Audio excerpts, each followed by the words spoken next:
Hello everyone, मैं नीलम तिवारी आप सभी का मैग्नेट ब्रेन्स में बहुत बहुत स्वागत करती हूँ। मैग्नेट ब्रेन्स एक ऐसा चैनल है जहाँ पर आपको किंडरगार्टन से लेकर 12th क्लास तक के सारे वीडियोस बिल्कुल फ्री अवेलेबल करवाए जाते हैं। और ऐसा नहीं है कि आपको 2 वीडियोस देखने के बाद में आपको कोई चार्ज देना हो। बिल्कुल सिंपल है मैग्नेट ब्रेन्स चैनल से जुड़ना, सिंपल सब्सक्राइब करना है और आप जुड़ जाएंगे, ठीक है ना। कोई यहाँ पे आपको फीस नहीं देनी है, कोई एक्स्ट्रा चार्जेस नहीं देने हैं। एनटीएससी, ओलंपियाड जो भी आपके एग्ज़ाम्स हैं उन सब की तैयारी बिल्कुल फ्री में आप हमारे चैनल पे कर सकते हैं।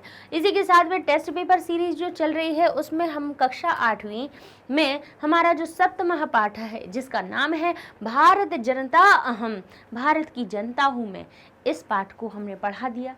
इसके एनसीईआरटी सॉल्यूशन करवा दिए। इसके बाद हमने टेस्ट पेपर आपको दिया। वेबसाइट पे से जाके या ऐप पे जाके आप टेस्ट पेपर को डाउनलोड कीजिए, उसको सॉल्व कीजिए।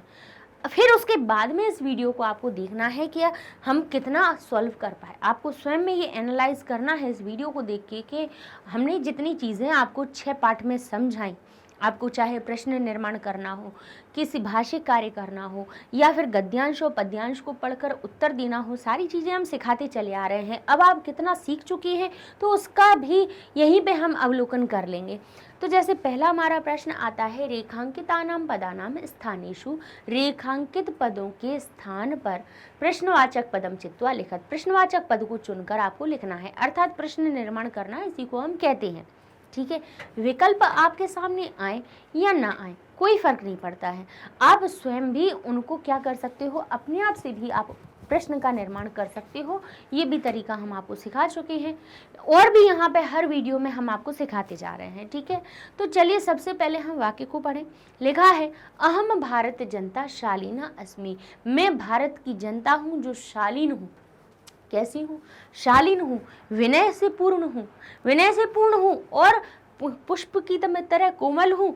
तो किसकी? वज्र की तरह कैसा हूँ मैं? कठोर भी हूँ। तो ये भारत की जनता की इस पाठ में, पूरे पाठ में विशेषता बताई गई है कि ज्ञान धन से परिपूर्ण हूँ, मैं कैसी हूँ? पवित्र हूँ, सभी सारे विश्व में मैंने घूमा हुआ है, मैंने सारे विश्व का भ्रमण कर चुकी हूँ, देशाटन की प्रेमी हूँ और पदयात्रा, परिश्रम, इन सभी में कभी मैं पीछे नहीं हूँ और सारी वसुंधरा को अपना क्या मानती हूँ? अपना घर मानती हूँ, अपना कुटुंब मानती हूँ। तो इस प्रकार से भारत की जनता का यहाँ पे पूरा आपको सारी चीज़ें, विशेषताएं देखने को मिली हैं इस पाठ में, भारत जनता अहम में, ठीक है। तो हमने इस वाक्य को पढ़ा। लिखा है, अहम भारत जनता शालीना अस्मि, मैं भारत की जनता शालीन हूँ। अब ये जो शालीन शब्द आया है वो है क्या, सबसे पहले हमें वो देखना जरूरी है। अब शालीना, मैं, अहम यानी मैं, भारत जनता, मैं भारत की जनता, अस्मि हूँ, शालीन, कैसी हूँ? शालीन हूँ। तो शालीन शब्द क्या कर रहा है? भारत की जनता की विशेषता बता रहा है। विशेषता बता रहा है कि नहीं बता रहा है? और हमने प्रश्न निर्माण जब कई बार आपको करवाए तब हमने आपको बताया कि हमारे पास एक शब्द होता है कीदृश। क्या होता है? कीदृश नाम का जो शब्द होता है इसका अर्थ होता है कैसा, कैसी, कैसे, कैसा, कैसी, कैसे। और भाई ये कीदृश लगाया जाता कहाँ पे है ये भी पता होना चाहिए। ये हमारा विशेषणवाची शब्द के स्थान पर लगाया जाता है। संज्ञा सर्वनाम कहीं पे होती है उसके लिए किम के शब्द रूपों का प्रयोग करते हैं। प्रश्न का निर्माण करते समय ध्यान कीजिएगा, कुछ चीज़ों की कुछ बातों का ध्यान रखिए तो आप हमेशा प्रश्न निर्माण कर पाएंगे, कभी भी गलत नहीं हो सकता है आपका, इतना हमारा विश्वास है।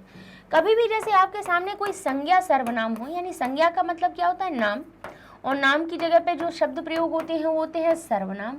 अगर ये रेखांकित किए गए हैं, इनके स्थान पे आपको प्रश्न बनाना है तो आप किम का प्रयोग कीजिए। किम के शब्द रूपों में जाइए, उसके स्त्रीलिंग, पुल्लिंग, नपुंसकलिंग आपको हमने बताया है कि उस रेखांकित शब्द की 3 चीज़ें पहचाननी होती हैं, लिंग, विभक्ति, वचन, ठीक है। लिंग पहचानिए, विभक्ति पहचानिए और वचन पहचानिए। और आपको करना क्या है, अगर संज्ञा सर्वनाम है तो किम के शब्द रूपों पे जाइए, वहीं पे अगर ये विशेषण है तब भी वही चीजें करनी है हमें। 3 चीजें तो पहचाननी है। मान लीजिए कि आपको अगर कहीं जाना है, दिल्ली के अगर आपको लाल किला पे जाना है, तो आपको 3 पता होने चाहिए कि आपको स्टेशन पता हो, आपको ये पता हो, ये पता हो, भाई 2-4 चीजें हमें पता होना चाहिए। तो ऐसे ही हमें जब यहाँ के इस रेखांकित शब्द की जगह पे जो प्रश्न का शब्द चाहिए, उसके लिए 3 चीजों का पता होना जरूरी है। उसका लिंग, विभक्ति, वचन। वो हम कैसे पहचानेंगे? जब हमने शब्द रूप याद किए होंगे। जब आप शब्द रूप याद करेंगे तो देखते से ही आप पहचान जाएंगे कि ये आकारांत शब्द बनना है, इकारांत बनना है, ईकारांत बनना है, या हमारा अकारांत है, उकारांत है। तो आप उसका लिंग पहचान लेंगे। लिंग इसके साथ में जब उसमें लगे हुए आप पीछे के प्रत्ययों को देखेंगे तो आप विभक्ति और वचन भी पहचान जाएंगे। जब ये चीजें आपने पहचान ली तो फिर आपको जाना है, अगर वो संज्ञा या सर्वनाम है तो आपको किम के शब्द रूपों पे जाना है, विशेषण है तो फिर आपको कीदृश के शब्द रूपों में जाना है। और कुछ परिस्थितियां ऐसी होती हैं जहां पे हम ना तो किम का प्रयोग करते हैं, ना कीदृश का प्रयोग करते हैं। हम किसका प्रयोग करते हैं? कुछ प्रश्नवाचक अव्ययों का प्रयोग करते हैं, जो जैसे कि हमारे होते हैं कुत्र, यानी अगर किसी स्थान की बात हो रही हो तो हम कुत्र का प्रयोग कर लेते हैं। किसी समय की बात हो रही होती है तो हम कदा का प्रयोग कर देते हैं उसके स्थान पे। अगर संख्या की बात हो रही होती है, संख्या अगर रेखांकित होता है तो उसके स्थान पे प्रश्न बनाना हो तो कति का प्रयोग कर लो। तो इस प्रकार से हमारे ये कुत्र, कदा और कति ये हमारे प्रयोग किए जाते हैं। और कथम शब्द भी होता है, कैसा, कैसी का। कीदृश की जगह पे एक कथम शब्द भी हो जाता है कि उसका भी प्रयोग कथम होता है। ये भी विशेषण के लिए होता है। भाई किसी प्रकार की विशेषता बताई जा रही है और उसके स्थान पे अगर आपको प्रश्नवाचक शब्द देखना है तो उसके लिए भी इसका कथम शब्द का भी अर्थ होता है कैसा, कैसे, किस प्रकार से, इस प्रकार का अर्थ होता है। किस प्रकार से ऐसा हुआ, कैसे हुआ, ये चीजें भी कथम का लगा के हम प्रयोग कर लेते हैं। ठीक है ना। तो ये चीजें आपको पता हो गई तो आप प्रश्न निर्माण करना सीख गए। अर्थात आपको किम के शब्द रूप याद करने हैं, कीदृश के करने हैं। तो अब आप कहोगे लो, अभी तक तो हम अकारांत आकारांत के ही याद कर रहे थे, अब हमें इनके भी याद करने हैं। तो बिल्कुल मत घबराइए, आप बालक के याद कर लीजिए तो आपको किम के और कीदृश के, सर्व के और तत् के, ए तत् के पुरलिंग वाले रूप याद हो जाएंगे। बिल्कुल एक जैसे ना मिले तो कह देना कि मैम आप गलत कह रहे थे।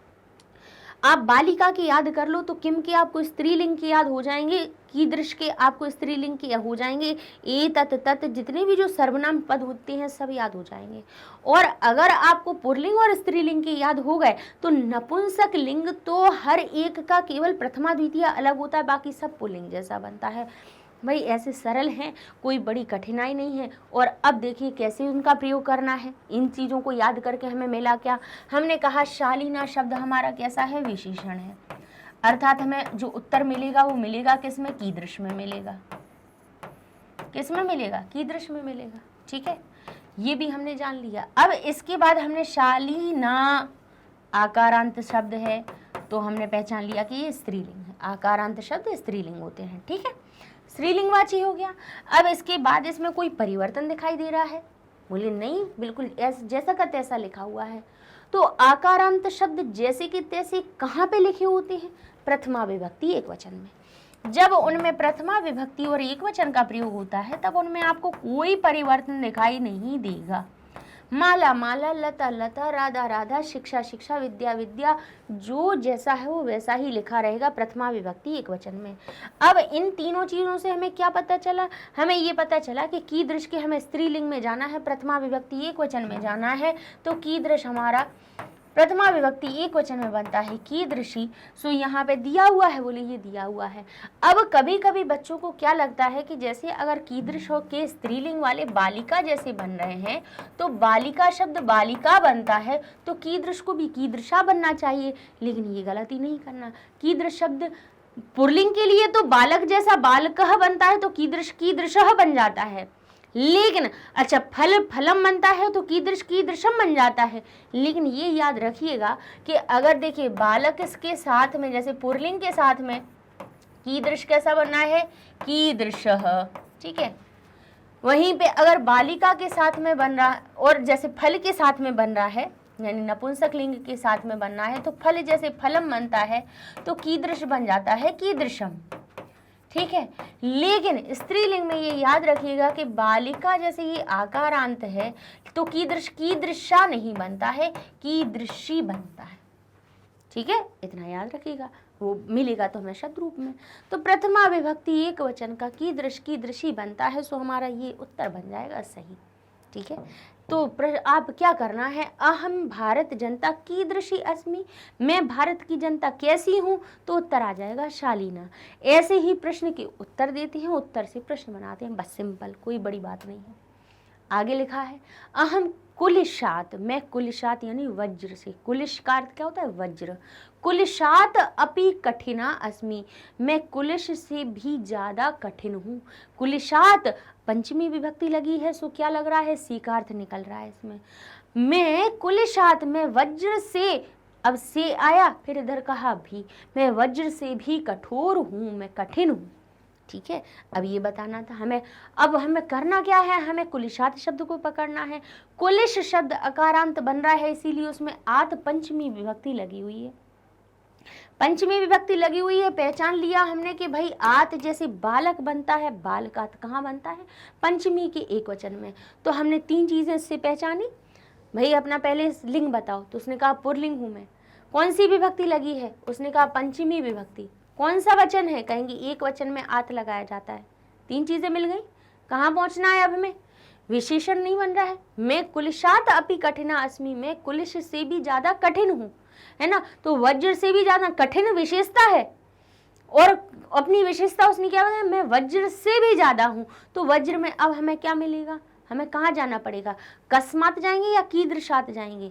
भाई अगर विशेषण की बात हो रही होती तो हम कीदृशात कहते, लेकिन यहाँ पे की विशेषण की बात नहीं हो रही है। यहाँ कह रहा है मैं वज्र से भी ज्यादा कठोर हूँ। कठोरता विशेषता है, लेकिन वज्र क्या बनना है, संज्ञा शब्द बन रहा है।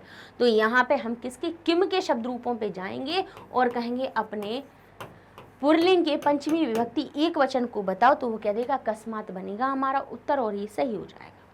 ठीक है, चलिए अगला प्रश्न देखते हैं। अहम समस्ते संसारे, मैं सारे संसार में निवसामी, निवास करता हूँ।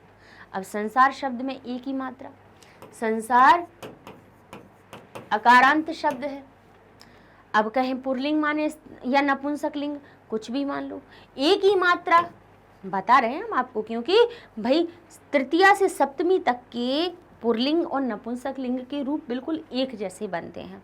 तो यहाँ हमने कहा संसार शब्द अकारांत शब्द है। अब हम चाहे इसको पुरलिंग माने या स्त्री पुरलिंग माने या नपुंसक लिंग माने, तो हमने कहा हम तो नपुंसक, भाई नपुंसक लिंग ही होता है। तो यहाँ पे हमने कहा संसार शब्द में कौन सी लगी है, फल जैसा, सप्तमी विभक्ति एक वचन में बनता है फले, तो संसार भी बना है संसारे। तो इसमें कौन सी विभक्ति है, सप्तमी विभक्ति एक वचन। अब हमने कहा या तो ये पुरलिंग भी हो सकता है, क्योंकि एक ही मात्रा सप्तमी के एक वचन में पुरलिंग में भी लगाई जाती है और नपुंसक लिंग में। एक हमने मोटे मोटे तौर पर बात कर ली, ठीक है, हालांकि पता है हमारा संसार शब्द कैसा है। अब हमने कहा कि अब हमें चाहिए क्या, अब हमें किम के शब्द रूप पे जाना है। अब किम के शब्द रूप पे गए तो सप्तमी विभक्ति एक वचन में बनता है कस्मिन। क्या बनता है, कस्मिन। चाहे पुरलिंग के लिए बोलो चाहे नपुंसक लिंग के लिए, सप्तमी विभक्ति एक वचन में किम का शब्द रूप कस्मिन बनता है। अब कस्मिन का अर्थ क्या हुआ, किस में, किस पर। मैं समस्त संसार में, मैं समस्त किस में रहता हूँ, या तो भाई कस्मिन आना चाहिए था। अब हमारे पास कस्मिन नहीं दिया, कस्मिन नहीं दिया तो कभी कोई स्थान दिया हो, स्थान दिया हो सप्तमी विभक्ति युक्त, सप्तमी या द्वितीया, द्वितीया की भी बात करेंगे हम, क्योंकि गत्यर्थी द्वितीया, कभी कोई स्थान ऐसा होता है जिसमें द्वितीया होती है और उसमें जाने आने की धातु पीछे लगी रहती है, तो उस द्वितीया वाली विभक्ति के स्थान पे भी हम एक अव्यय का प्रयोग कर सकते हैं जो होता है कुत्र, उसका अर्थ होता है कहाँ। ठीक है, तो स्थान के लिए या तो आप सप्तमी के एक वचन पे जाओ तो कस्मिन ढूंढो, कस्मिन ना मिले तो कुत्र पर चले जाओ, जिसका सिंपल अर्थ होता है कहाँ। तो और कहाँ लगा देंगे तो सबसे सही बनेगा कि मैं कहाँ रहता हूँ, अहम समस्ते संसारे निवसामि, मैं सारे संसार में रहता हूँ। तो कुत्र हमारा सबसे इसमें सटीक उत्तर हमारा बन जाएगा। ठीक है, किसी स्थान की बात हो रही हो तो कुत्र लगा दीजिए, आपका प्रश्न का निर्माण हो जाएगा। अब क्या लिखा है, अहम वसुंधराम कुटुंबम मन्ये, मैं वसुंधरा को कुटुंब मानता हूँ। अब वसुंधराम, वसुंधरा शब्द कैसा है, पहले तो हमें क्या करना पड़ता है, हमें मूल शब्द को पहचानना है। अब वसुंधरा, ठीक है, क्या मूल शब्द क्या हुआ, आकारांत, बालिका जैसे रूप बनेंगे। तो भाई वसुंधरा, वसुंधरा कब रहेगी, जब प्रथमा विभक्ति एक वचन। लेकिन इसमें क्या लगी हुई है, या तो अनुस्वार, अनुस्वार लगा है, या माहलंत।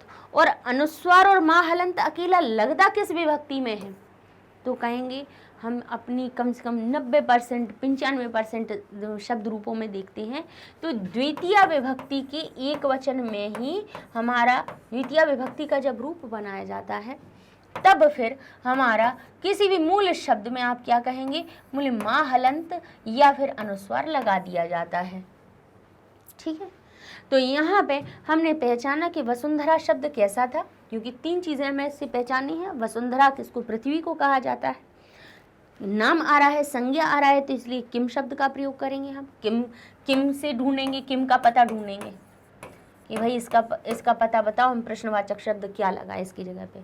इनसे 3 चीजें पूछी, लिंग विभक्ति वचन बचाओ, तो इनने बताया स्त्रीलिंग हूं मैं, मुझ में द्वितीय विभक्ति लगी है और एक वचन लगा हुआ है। तो हमें इन 3 चीजों को ढूंढना है, कहाँ से, किम के शब्द रूपों में।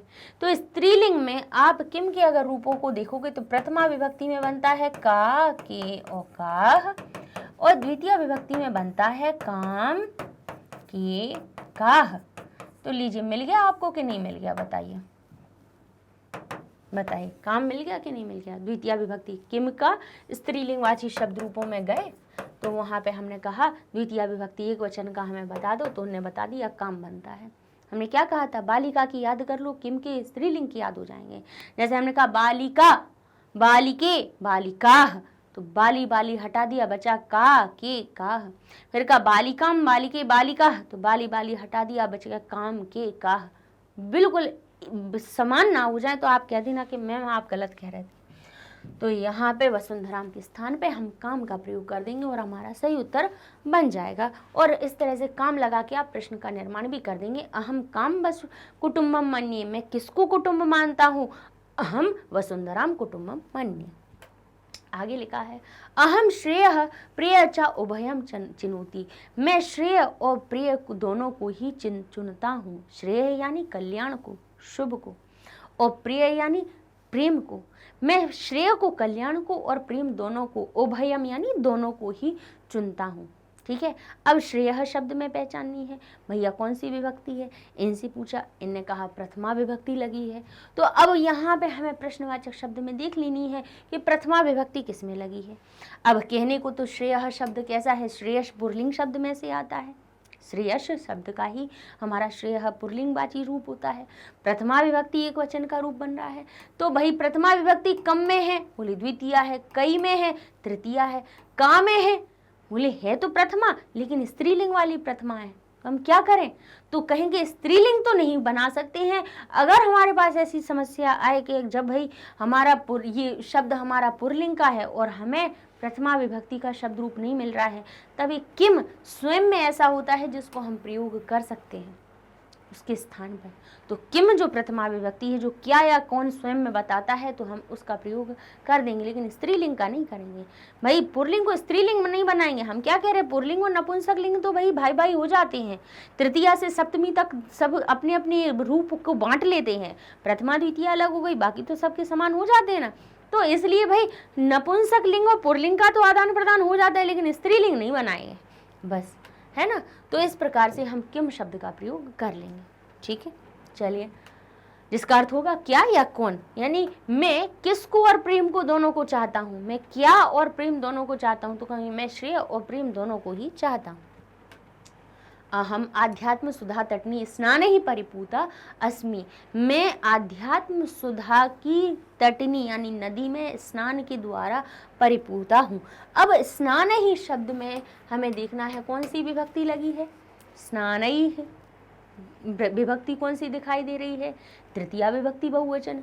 तृतीया विभक्ति बहुवचन की यहाँ पे बताइए कौन सा शब्द रूप लिखा है, कह में प्रथमा विभक्ति, के में प्रथमा विभक्ति, कीदृशी प्रथमा विभक्ति, कई हमारा तृतीया विभक्ति। तो तृतीया का बहुवचन स्नानैः में है, तो यहाँ पर भी कई शब्द को हम सही कर देते हैं। तो अगला प्रश्न हमारा लिखा हुआ है मम नृत्यई मुग्धम समम जगत। अब मम शब्द को हमें ढूंढना है कि मम कहाँ से आया। तो कहाँ से आएगा मम? मम आता है अस्मद के शब्द रूपों से। कहाँ से आता है? अस्मद के शब्द रूपों से। अस्मद का अर्थ क्या होता है? मैं। ठीक है, अब इसके जब हम एक वचन के रूपों को देखें, कहाँ से कहाँ तक? बोले सारे ही देख लो, प्रथमा, द्वितीय, तृतीय, चतुर्थी, पंचमी, षष्ठी और सप्तमी। तो सप्तमी षष्ठी के एक वचन में अस्मद का रूप हमारा मम बनता है। यहाँ से हम देखते हैं तो यहाँ हमारा अहम बनता है, सबसे पहला अहम। ठीक है, फिर बनता है द्वितीय में माम, फिर तृतीया में मया, चतुर्थी में हमारा क्या बन जाता है? एक सेकेंड, फिर हम कहते हैं, फिर हमारा बनता है मह्यम, फिर बन जाता है मत, फिर मम, फिर हमारा मई। इस प्रकार से हमारे ये मैं के रूप बनते हैं। अर्थ क्या निकलता है? अर्थ निकलता है मैं या मैंने। यहाँ पे द्वितीय विभक्ति है तो को का अर्थ जुड़ जाएगा, यानी मुझको। मया का अर्थ हो जाएगा कि क्योंकि तृतीय विभक्ति में मया बन रहा है तो मैं को हम मैं के द्वारा नहीं कहेंगे, मैं से नहीं कहेंगे, हम कहेंगे मेरे द्वारा या मुझसे। ठीक है, मई अम का अर्थ हो जाएगा मेरे लिए, मत का अर्थ हो जाएगा मुझसे अलग होने वाला, मम का अर्थ हो जाएगा मेरा मेरी, क्योंकि षष्ठी विभक्ति का की का अर्थ जोड़ती है तो यहाँ पे हम मैं का मैं की नहीं कहेंगे, हम मेरा मेरी कह देंगे। और मई जो शब्द है उसका अर्थ हो जाएगा मुझ पर या मुझ में। मैं तो कहेंगे नहीं कि क्योंकि सप्तमी विभक्ति जो जब किसी भी शब्द में जुड़ती है उसमें मैं पर का अर्थ जोड़ देती है, तो हम मैं पर तो नहीं कहेंगे, मैं तो नहीं कहेंगे, हम कहेंगे मुझ में, मुझ पर। समझ गए? तो भाई इस प्रकार से ये विभक्तियां हमें अगर पता है तो यहाँ पे हम अर्थ भी अच्छे से सही ढंग से समझ सकते हैं। तो मम हमने देखा कहाँ से मिला हमें? षष्ठी विभक्ति से। अर्थ क्या निकल रहा है? मेरा, मेरी या मेरे। ठीक है, रा री रे का अर्थ हमारा इसमें जुड़ जाता है षष्ठी विभक्ति जिस शब्द में लग जाती है उसमें। तो मैं में काकी के ना जोड़ के हमने रा री रे जोड़ दिया। ठीक है, अब यहाँ पे निकला कि हमें पता चला कि ये जो शब्द है मम कहाँ से आया है, इसमें कौन सी विभक्ति लगी हुई है? षष्ठी विभक्ति लगी हुई है। समझ गए? अब इसका अर्थ निकल रहा है मेरा, मेरी या मेरे। तो मेरे नृत्यैः, नृत्य के द्वारा, मुग्धम समम जगत, मेरे नृत्य के द्वारा मुग्ध है सारा जगत, सारा संसार मेरे नृत्य के द्वारा कैसा है? मुग्ध है। अब ये जो मेरा शब्द है, अब हमें पता चला कि भाई हमें जो प्रश्नवाचक शब्द चाहिए वो कैसा चाहिए? षष्ठी विभक्ति वाला। अब लेकिन यहाँ पे एक समस्या आती है कि ये जो मैं जो होता है वो कैसा होता है? पुल्लिंग, स्त्रीलिंग और नपुंसक लिंग के लिए समान चलता है। किसके लिए चलता है? समान चलता है। तो अब आप अगर षष्ठी विभक्ति का आप किम से कहोगे मुझे शब्द रूप चाहिए, तो किम कहेगा मेरे पास तो 3 कैटेगरी हैं, 3 श्रेणियां अलग अलग हैं, आपको कौन सी वाली षष्ठी चाहिए?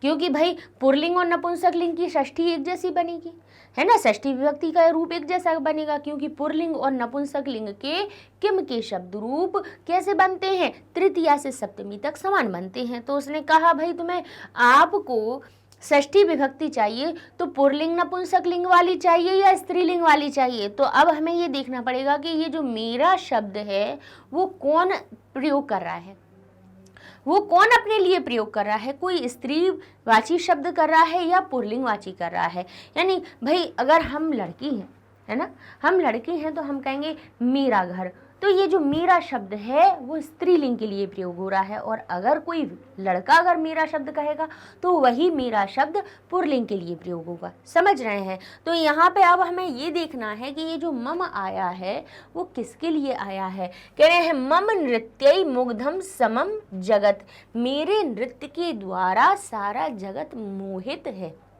ठीक है, अब हमने कहा ठीक है हमें षष्ठी विभक्ति का रूप चाहिए, तो किम ने कहा बताओ षष्ठी विभक्ति के भाई पुल्लिंग और नपुंसक लिंग के लिए जो षष्ठी विभक्ति का रूप बनता है वो बनता है हमारा कस्य। क्या बनता है, कस्य। और किसके लिए, पुल्लिंग और नपुंसकलिंग के लिए। लेकिन अगर आपको स्त्रीलिंग का चाहिए तो स्त्रीलिंग वाला षष्ठी विभक्ति एक वचन का रूप बनता है कस्याः।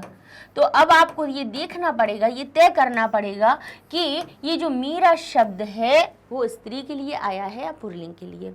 तो ये बात कौन कह रहा है कि मेरे नृत्य के द्वारा सारा संसार सारा जगत मोहित है, ऐसा कौन कह रहा है? ऐसा कह रही है भारत की जनता। क्या कौन कह रही है? जनता। अब ये जनता जो शब्द है कैसा बनता है? कहेंगे भारत तो कैसा बनता है? भारत तो अकारांत शब्द बनता है, पुल्लिंग। लेकिन जनता उसमें जो लगा हुआ है, ये बड़े आ की मात्रा ने जब इसको साथ में लाया तो जनता से आकारांत शब्द बना और आकारांत शब्द स्त्रीलिंग हो जाते हैं। तो अर्थात हमें यहाँ पे भारत जनता, यहाँ पे मेरा शब्द जो है वो भारत की जनता अपने लिए प्रयोग कर रही है। तो यहाँ पर हमें जो षष्ठी विभक्ति का किम का रूप चाहिए वो स्त्रीलिंग वाला चाहिए, क्योंकि ये जो मम शब्द है वो जनता के लिए आया है और जनता कैसी है? स्त्रीलिंग है। तो हमें जो षष्ठी विभक्ति का रूप चाहिए वो हमें स्त्रीलिंग वाला चाहिए, तो हम पुल्लिंग वाला प्रयोग नहीं करेंगे। तो इस तरह से हमारा जो सही उत्तर बनेगा वो क्या बनेगा? कस्याः बनेगा। ठीक है, कस्य नहीं बनेगा, क्योंकि मम जो शब्द आया है वो किसके लिए आया है? भारत की जनता के लिए आया है। तो जनता बड़े आ की मात्रा से अंत हो रहा है। अब आगे लिखा है मैत्री में सहजा प्रकृति। जो में शब्द है, अभी हमने जो अस्मद के रूप बताए थे उसमें हमने आपको षष्ठी विभक्ति का रूप बताए थे कि षष्ठी का अर्थ, षष्ठी विभक्ति में अस्मद का रूप मम बनता है एक वचन में, और में भी बनता है।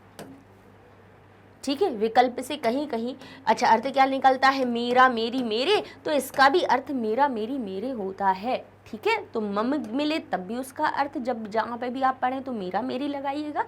और मे का भी अर्थ होता है मेरा या मेरी। तो यहाँ पे कह रहे हैं मैत्री, मैत्री यानी मित्रता का गुण। तो मैत्री यानी मित्रता में मेरी सहजा प्रकृति अस्ति, सहज मेरी प्रकृति है। प्रकृति यानी मेरा स्वभाव है। ठीक है, अब स्वभाव शब्द होता तो अकारांत हो जाता, लेकिन प्रकृति छोटी की मात्रा है, इकारांत हो रही है, स्त्रीलिंग बन रहा है प्रकृति। ठीक है, तो हमें प्रकृति को ढूंढना है। प्रकृति ही प्रथमा विभक्ति एक वचन, तो इसमें हमें क्या लेंगे? कहेंगे प्रकृति से तीन चीजें पूछेंगे, लिंग विभक्ति वचन बताओ। तो उसने कहा मेरा लिंग कौन सा है? मैं स्त्रीलिंगवाची हूँ। प्रकृति इकारांत स्त्रीलिंग। और इसके बाद कहेंगे बताओ विभक्ति और कौन सी लगी है? तो कहेंगे प्रथमा विभक्ति। मति जैसे रूप बने हैं इसके, मति के कह लो, हरि के कह लो, समान बनते हैं रूप। ठीक है ना, प्रथमा विभक्ति और एक वचन का रूप है। तो हमें किम से जाके कहना है कि अपने स्त्रीलिंगवाची प्रथमा विभक्ति एक वचन का रूप दे दीजिए। वो कहेगा का लिखा हुआ है, ये है हमारा सही उत्तर। समझ गए? चलिए आगे देखते हैं। विश्वस्मिन् जगति अहम गता अस्मि। विश्वस्मिन् जगति, अस्मिन् विश्व, इस संपूर्ण विश्व, अस्मिन् विश्व, जगति यानी जगत में, संपूर्ण विश्व, विश्वस्मिन् का अर्थ क्या हुआ? संपूर्ण जगत, और जगत तो संसार है ही। विश्वस्मिन् सारे, विश्वस्मिन् का अर्थ क्या हो गया? इस सारे जगति, जगत में, अहम गता अस्मि में गया हूँ। अब यहाँ पे क्या लिखा है? विश्वस्मिन्।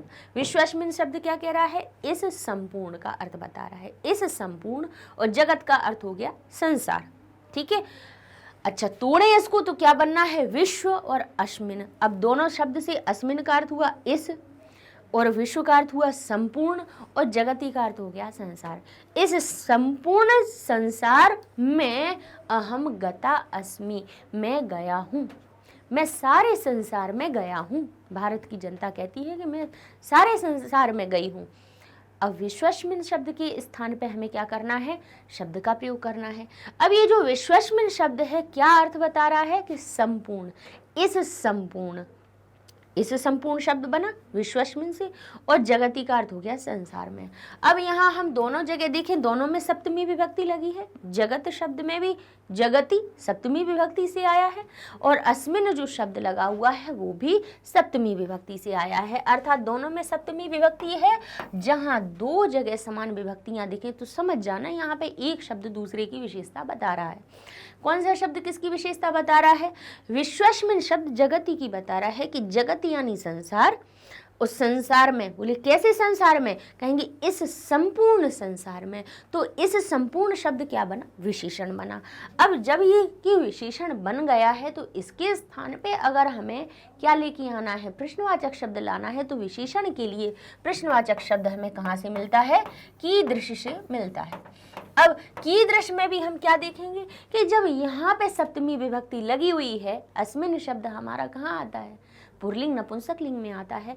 तो भाई कीदृश का भी हमें पुरलिंग और नपुंसकलिंग का रूप उठा लेंगे। तो हम कहेंगे हम पुरलिंग से ही काम चला लेंगे, क्योंकि तृतीया से सप्तमी दोनों एक ही जैसे बनते हैं। तो हम इससे कहेंगे कि सप्तमी विभक्ति का रूप बताओ, तो कीदृश बनता है कीदृशे। जैसे फल बनता है फले, बालक बनता है बालके। हम कह नहीं रहे आपसे कि बालक की याद कर लीजिए, अकारांत शब्द के कीदृश की याद हो जाएंगे। ठीक है, बालिका के कर लो तो आपको स्त्रीलिंग के कीदृश के याद हो जाएंगे। बस थोड़ा बहुत परिवर्तन होगा, ना कि बराबर एक आध जगह पे। तो अब हम आगे देखते हैं। लिखा है अहम मित्र से चक्षुषा संसारम पश्यन्ति अस्मि। लगा है मैं मित्र की, चक्षु का अर्थ क्या होता है? आंखें। ठीक है, अच्छा चक्षुषा शब्द कहाँ बना? कहेंगे चक्षुष शब्द से बना। अब हमने देखा कि भाई ये जो चक्षु शब्द, चक्षुषा जो है, मूल हमारा शब्द क्या होता है इसका? चक्षुष शकारांत होता है, और वो भी कौन सा होता है? पुरलिंग, स्त्रीलिंग या नपुंसकलिंग? नपुंसकलिंग रूप होता है। कौन सा होता है? नपुंसकलिंग। जब नपुंसकलिंग शकारांत रूपों में हम देखेंगे तो इसमें तृतीया विभक्ति एक वचन में हमारा रूप बनता है चक्षुषा। अब जब चक्षुषा तृतीया विभक्ति एक वचन में है, हमें तीनों चीज मिल गई, लिंग मिल गया, विभक्ति मिल गई, वचन मिल गई। तो अब हमें सीधे नपुंसक लिंग के किम के शब्द रूपों पे पहुंच जाना है। कहेंगे बताओ तृतीया विभक्ति एक वचन में क्या रूप बनता है?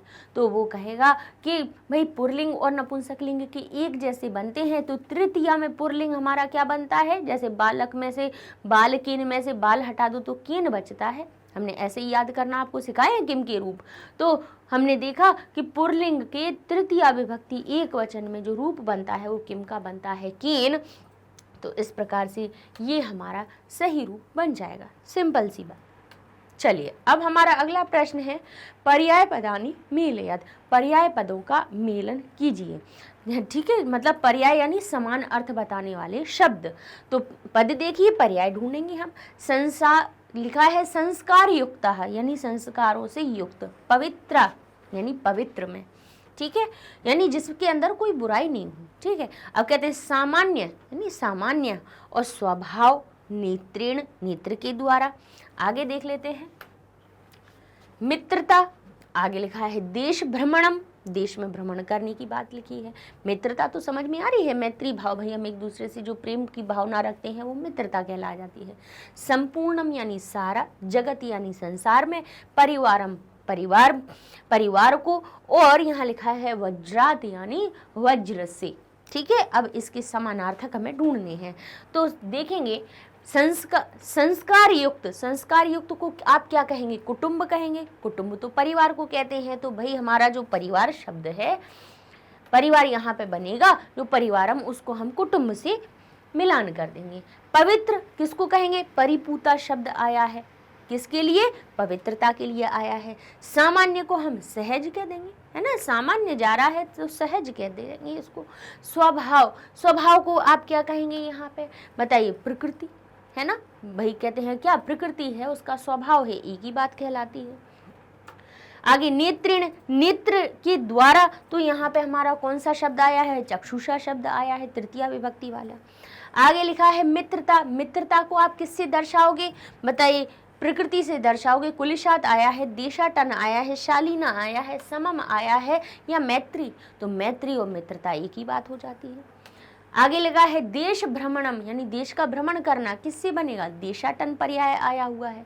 संपूर्ण के को कौन सा शब्द आया है? समम शब्द का प्रयोग हुआ है। जगति के लिए कौन सा आया है हमारा? यहाँ देख लेंगे संसार आया है, संसारे आया है शब्द। जगत शब्द में, तकारांत शब्द में क्या लगा हुआ है? सप्तमी विभक्ति है, तो जगती बना है। ऐसे संसार में सप्तमी विभक्ति लगी तो संसारे बना। अर्थात पर्याय भी कैसे होते हैं? समान विभक्तियों वाले ही रहते हैं। परिवारम को हम क्या कहेंगे? कुटुंबम कह देंगे, है ना। कुटुंब और परिवार एक ही बात है। वज्रात, वज्र के लिए यहाँ पे कौन सा समानार्थक आया है? कुलिश आया है। अब वज्रात में पंचमी विभक्ति है तो कुलिश में भी कुलिशात पंचमी विभक्ति लग गई। तो इस प्रकार से ये आपके उत्तर बनेंगे। हम संसार संस्कार युक्त को क्या कहेंगे? शालीन कहेंगे। पवित्रा को परिपूता कहेंगे। सामान्य को सहजा कहेंगे। स्वभाव को प्रकृति कहेंगे। नेत्रेण को चक्षुषा कहेंगे। मित्रता को मैत्री, देश भ्रमण को देशाटन, संपूर्णम को समम, जगति को संसार, परिवारम को कुटुंब और वज्रात को कुलिशात। इस प्रकार से ये हमारे पर्याय का मेलन हो जाएगा। अगला हम प्रश्न देख लेते हैं। निम्न श्लोकम पठित्वा, निम्नलिखित श्लोक को पढ़ करके तदाधारितानाम प्रश्नान उत्तर, उस पर आधारित प्रश्नों के उत्तर दीजिए। तो ऐसा ही आपका भाई पेपर जो आता है, प्रश्न पत्र बनता है, इसी प्रकार से बनता है कि आपको श्लोक दे दिया जाता है और उसके प्रश्नोत्तर आपसे पूछ लिए जाते हैं। तो क्या लिखा है? निवसामी, पहले अपन श्लोक को पढ़ेंगे और उससे जुड़े हुए फिर प्रश्नोत्तर देखेंगे। निवसामी समस्ते संसारे, निवास करता हूँ समस्ते संसारे, सारे संसार में। यहाँ पे संसार शब्द की विशेषता क्या आ रही है कि समस्ते, ठीक है। निवसामी, निवास करता हूँ या निवास करती हूँ। अब भारत जनता है तो निवास करती हूँ का अपन भाव ले लेंगे। अर्थ जो बनाएंगे हिंदी का वो ऐसा कहेंगे कि निवास करती हूँ सारे संसार में। मन्ये, मानती हूँ। च, और मानती हूँ। कुटुम्बम वसुंधराम, वसुंधरा को, वसुंधरा किसको कहा जाता है? पृथ्वी।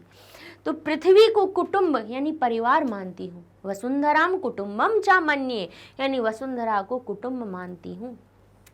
प्रेयः श्रेयः च चिनोमि उभयम, चिनोमि उभयम किससे मिलकर बना है? चिनोमि उभयम। उभय, उभय शब्द किसको कहते हैं? दोनों को। उभय का अर्थ क्या होता है? दोनों। उभयम यानी दोनों को। मैं दोनों को चुनती हूँ। किन किन को? कहते हैं प्रेम और कल्याण को। प्रेयः शब्द प्रेम के लिए आया है यानी प्रेम को, और श्रेयः शब्द कल्याण के लिए आया है कि मैं कल्याण और प्रेम दोनों को ही चाहती हूँ। किनके कल्याण और प्रेम को? कहेंगे वसुंधरा पे रहने वाले जितनी भी, क्योंकि वसुंधरा क्या है? मेरा परिवार है। वसुंधरा पे रहने वाले लोग क्या हैं? मेरे कुटुंबी हैं, मेरे परिवार के जन हैं। तो उनसे प्रेम और उनका कल्याण दोनों को ही मैं चुनती हूँ। सुविवेका, विवेक से युक्त और अच्छे विवेक से युक्त भारत जनता अहम, मैं भारत की जनता हूँ।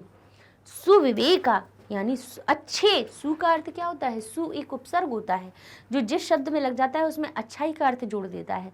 सुविवेका, सुंदर। सुप्रिया, भाई हर शब्द में सु लग जाने से उसके अर्थ को और अधिक ज़्यादा बढ़ा देती है और अच्छाई उसमें जोड़ देती है। तो कहा सुविवेका, अच्छे विवेक से युक्त। गंध में सु लग जाता है, सुगंध। गंध यानी अब किसी भी प्रकार की स्मेल आ रही हो आपको, किसी भी प्रकार की जो आप सूंघते हैं, कोई भी प्रकार की गंध होती है, लेकिन उसमें सु लगा देने से उसका अर्थ अच्छा हो जाता है यानी अच्छी गंध, और दुर लगाने से दुर्गंध हो जाता है, बुरा। दुर का अर्थ बुराई में के लिए करते हैं, सु का अर्थ अच्छाई के लिए करते हैं। तो लिखा है सुविवेका यानी अच्छे विवेक से युक्त भारत जनता अहम, मैं भारत की जनता हूँ। ठीक है। अब यहाँ पे अब हमें क्या करना है? यहाँ पे भी अगर भारत जनता अहम, भारत जनता का अगर आपसे देखिए भारत जनता प्रथमा विभक्ति में है। सुविवेका शब्द भी सुविवेक, सुविवेका आकारांत हो गया। क्यों हो गया? क्योंकि भारत की जनता का विशेषण बन रहा था ये। ठीक है। तो जैसे भारत जनता आकारांत शब्द है, प्रथमा विभक्ति एक वचन में है, तो सुविवेका भी प्रथमा विभक्ति एक वचन में बना हुआ है। दोनों विशेषण विशेष समान विभक्तियों में है।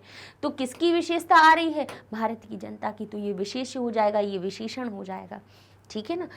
तो अब इस प्रकार से अब हम देखते हैं कि इससे जुड़ा हुआ प्रश्न हमारे पास कैसा बन सकता है और हम उत्तर कैसा देंगे। भारतस्य जनता कुत्र निवसति, भारत की जनता कहाँ रहती है? अब कुत्र जो शब्द होता है उसका अर्थ होता है कहाँ, और कहाँ का जो उत्तर होता है वो हमें किस में मिलता है? सप्तमी विभक्ति में। क्यों मिलता है? क्योंकि जब कहाँ पूछा जाता है तो हमारे सामने क्या निकल के आता है? कोई ना कोई स्थान का हमें स्थान का हमें उत्तर निकल के आता है और स्थान बनता है आधार, और आधारो अधिकरणम अधिकरणी सप्तमी। उस आधार हमारा अधिकरण कारक बनता है और अधिकरण कारक में सप्तमी विभक्ति में लगानी पड़ती है। तो इस प्रकार से देखा जाए तो हमारा जो स्थान हमें मिलेगा, जो हमारे श्लोक में, क्योंकि श्लोक पर आधारित ही है ये प्रश्न, तो हमें श्लोक में देखना है कि भारत की जनता निवसति निवास करती है, कहाँ निवास करती है, तो उस स्थान को क्या सप्तमी विभक्ति में बताया गया है। अगर यहाँ जाने की बात हो रही होती तो कुत्र के लिए द्वितीय विभक्ति वाला उत्तर हमें स्थान में मिलता। स्थान तो मिलता लेकिन वो सप्तमी विभक्ति में नहीं मिलता, द्वितीय में मिलता। क्योंकि हमारा सूत्र कहता है गत्यर्थे द्वितीय। सूत्र कहता है कि जहाँ जाने की बात हो रही हो, जिस स्थान पर आने या जाने की बात हो रही हो, अर्थात उस स्थान के बाद में गम धातु का आगमन हो गया हो, जाने की बात हो रही हो, तो उस स्थान में हम क्या लगाते हैं?